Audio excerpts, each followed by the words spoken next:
এখন এই রামপুরহাটের কাছে আমাদের টায়ার পাংচার হয়ে গেছে সকালবেলা ভোরবেলা। এই যে টায়ার স্টেপনি লাগাবো, সামনে টায়ার একটু উড়ে গেছে।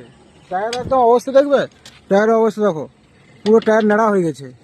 তাহলে এই টায়ার চলে দুধের গাড়িতে রামপুরহাটে মাল দেবো, আর কত লেট হয়ে গেল, আর পুরো মানে টায়ারটি উড়ে গেল। এই যে জগ লাগালাম, আবার জগটা তুলতে হবে, এখন নাটটা খোলা হবে। তারপরে এই যে এই ভোরবেলা টাইমে মানে কি বলবো, আর পুরো একদম মাথা খারাপ। মানে লেট হয়ে গেল আর প্রচুর কষ্ট। আমার মাল নামাতে হবে এখন 97 ক্রেট 80 ক্রেট। তারপরে যেহেতু তারপর বহরমপুর আছে, এখন রামপুরহাট মাল দেবো।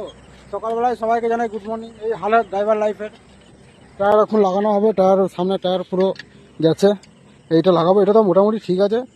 আর এই যে গাড়ি, আর বন্ধুরা এই ছুরি জগের প্রচুর অসুবিধা।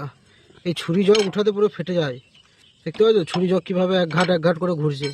এই আবার রড ছেড়ে যাচ্ছে, মানে কত কষ্ট। ভোরবেলাতে এরকম হয়ে গেল, এই মালগুলো দিয়ে দিতাম। ছুরি জগে প্রচুর কষ্ট। আবার টায়ার যদি পুরো বসে যায় তার আবার সমস্যা হচ্ছে জগ লাগানোর। মানে কি বলবো, হালাত পুরো খারাপ। চলো আর কি বলবো, খাটতে হবে কাজ যখন করেছি। আর এই টায়ারটা তো শেষ, কেন উড়বে না টায়ারটা? লোড নিতে পারে অত? কোথায় 123 120 এরকম মাল চাপে গাড়িতে। ঠিক আছে, মাদার ডায়েরি গাড়ি, গুড মর্নিং।